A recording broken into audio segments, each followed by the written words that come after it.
And look who's with us now. Senator John Kennedy, Republican from Louisiana, member of the Senate Judiciary Committee. And, Senator, I believe you will be asking questions today. Is that correct, sir? That is correct. And I'm delighted that Mr. Zuckerberg has accepted our invitation. I come in peace. I don't want to have to regulate Facebook. But, Stuart, we've got a problem.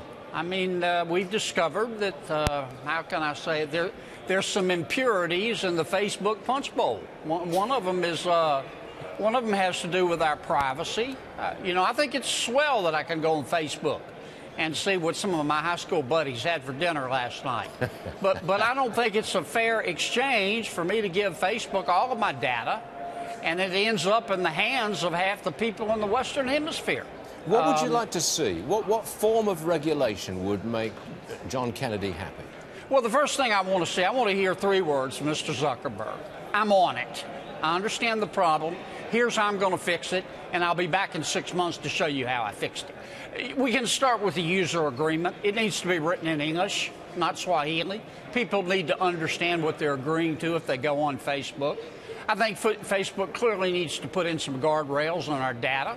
I think Facebook should give people the opportunity to know what data Facebook has on them. I think people should be allowed to erase that data if they want to. On what I call the propagandist issue, we all know, Stuart, that poison is being spread on the internet. It's a violation of federal law for a foreign agent to go on Facebook and try to influence our elections.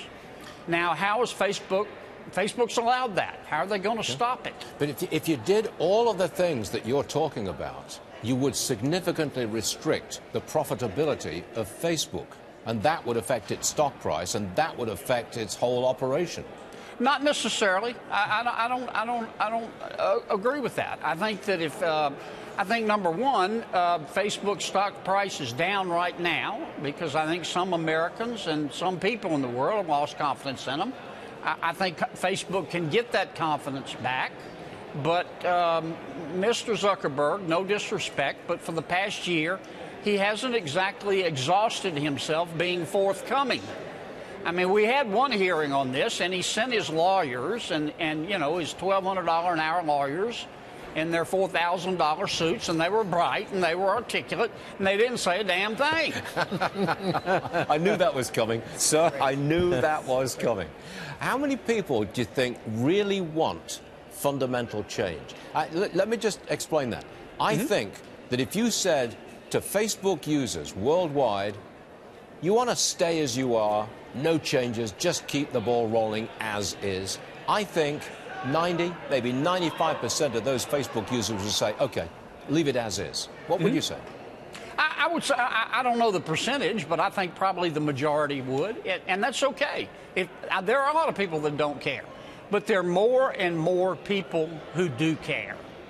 And Facebook, it should bring us together. You know, and in some respects it has. There's some wonderful things about Facebook, but there's some corrosive effects. Yeah. For example, I don't like it that when I go on Facebook, they just show me stuff that they think I'll agree with. You know, I like to test my assumptions against the critics of others. I'd like to see other points of view. That's why we always like you on the program, sir. Also, you are a soundbite machine, and I think you know it, but that's all good stuff, sir. Come on, smile for me. You're a soundbite machine. Hey, man, I'm smiling in my heart, Stuart. Oh, there you go. Good line, sir. Senator John Kennedy, Republican, Louisiana. Always a pleasure, and thank you, sir. We appreciate it.